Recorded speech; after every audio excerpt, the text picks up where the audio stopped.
नमस्कार प्रिय दर्शकों, आज के इस कार्यक्रम में हम चर्चा करने जा रहे हैं कर्क राशि वाले जातकों के लिए मार्च 2024 में नव ग्रहों की स्थिति क्या दे रही है संकेत। आपका स्वास्थ्य, भाग्य, शिक्षा, यात्रा, दाम्पत्य जीवन और प्रेम संबंधों की गतिविधि किस प्रकार आपके सामने प्रदर्शित होगी, यही अग्रिम जानकारी लेकर आज आपके सामने उपस्थित हुआ हूं।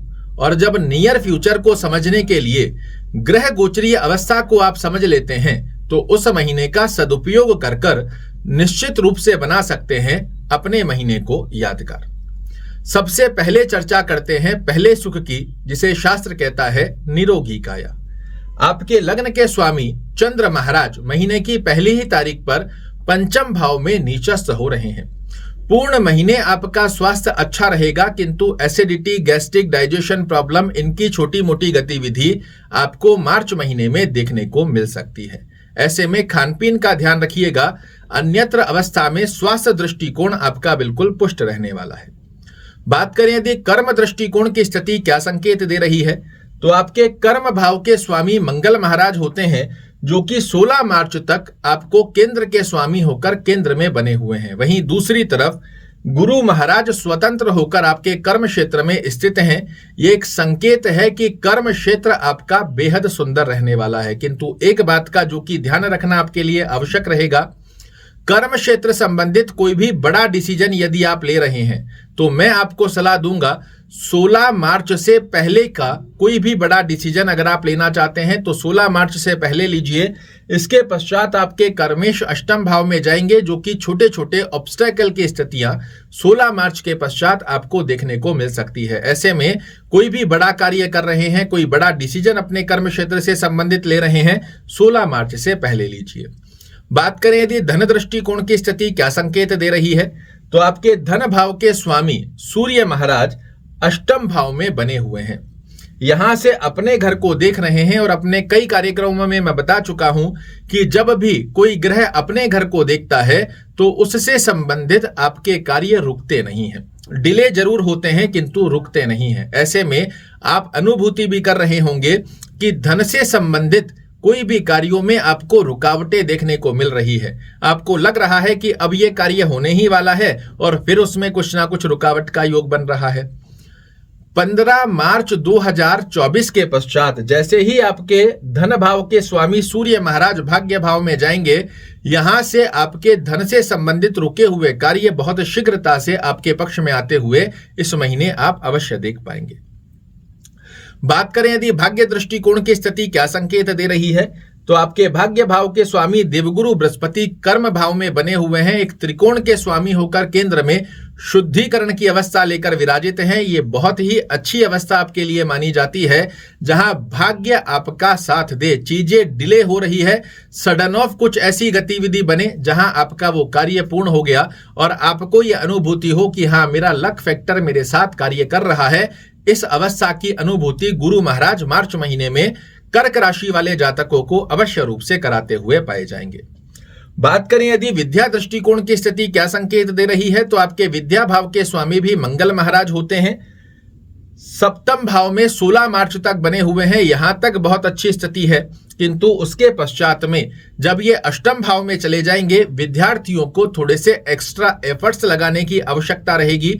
अन्यथा छोटे छोटे से ऑब्स्टेकल, आलस्य प्रवृत्ति, खेल कूद में मौज मस्ती, मित्रगणों के साथ में आपकी रुचि जागृत होगी, जो कि किसी भी विद्यार्थी को अपना गोल साधने के लिए अच्छा नहीं माना जाता।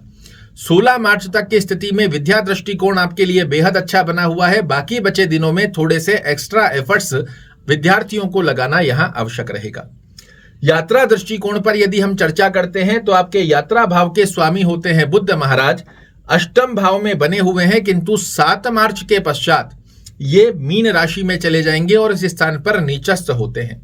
अगर शुद्धिकरण में मैं आपको सलाह दूं तो मार्च के महीने में आपको व्यापारिक यात्राएं नहीं करनी चाहिए, अन्यथा जो आपकी एक्सपेक्टेशन बनी हुई है ये कहीं ना कहीं फुलफिल होती हुई नहीं दिखाई देगी। बहुत ज्यादा ऑब्स्टेकल यहां देखने को मिल सकते हैं। भौतिक सुखों को प्राप्त करने वाली यात्रा पर आप विचार कर सकते हो, किंतु व्यापारिक यात्रा जहां आपको सफलता लेकर अपने हाथ में वापस आना है, वो इस महीने में कहीं ना कहीं अच्छी अवस्था को नहीं दर्शा पा रही है। दाम्पत्य जीवन की यदि हम चर्चा करते हैं तो दाम्पत्य भाव में शुक्र मंगल की युति बनी हुई है और आपके दाम्पत्य भाव के स्वामी शनि महाराज अस्तगत अवस्था में है। ये एक अच्छी अवस्था है जहां आप अपने पार्टनर के साथ में अच्छा समय स्पेंड करें, अपने पार्टनर से जो भी मनमुटाव चल रहे हैं इन्हें समझने का प्रयास करते हैं तो उसमें आपको सफलता अवश्य रूप से प्राप्त होगी।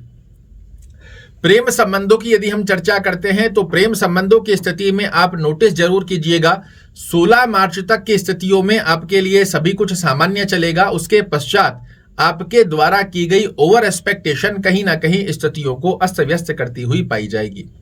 शुक्र महाराज की स्थिति भी यहाँ आपके लिए एक अच्छी अवस्था को दर्शा रही है, जो कि आपकी इस महीने में डिजायर्स पूर्ण करे। ऐसे में आपको करना क्या होता है, अपने ब्रह्म कारक ग्रहों को मजबूत करना होता है। और ब्रह्म कारक ग्रह कर्क राशि वाले जातकों के लिए गुरु महाराज, मंगल और शुक्र महाराज की स्थिति का श्रेष्ठ कारक लाभ यदि इस महीने में आप लेते हो, निश्चित रूप से आपको मिलेगी सफलता। कोई भी बड़ा कार्य करना चाह रहे हो, मंगलवार के दिन, शुक्रवार के दिन और गुरुवार के दिन किया हुआ कार्य आपको बेहद अच्छी सफलता का योग बनाकर देगा। शुभ रंग की यदि हम चर्चा करते हैं तो सफेद रंग, पीला रंग, केसरिया रंग, नारंगी और ऑरेंज रंग का जितना ज्यादा आप अपने आसपास में वातावरण बनाकर रखेंगे उतने आपके लिए शुभत्व प्रभाव देखने को मिलते हैं। सकारात्मक ऊर्जा आपके पास में बनी रहती है। शुभ अंक की यदि हम चर्चा करते हैं तो 1, 8 और 9, साथ ही 2 और 7 इनका सिंगल डिजिट में या टोटल में मूलांक का योग बनाकर कोई भी बड़ा कार्य करते हैं तो इस महीने निश्चित रूप से मिलेगी आपको सफलता। ब्रह्म कीपर यदि हम चर्चा करते हैं तो हनुमान चालीसा का पाठ करना, ओम गुरुवे नमः का जाप करना और दुर्गा चालीसा का पाठ करना या सुनना इस महीने में आपकी मनोरथों को करता हुआ पाया जाएगा पूर्ण।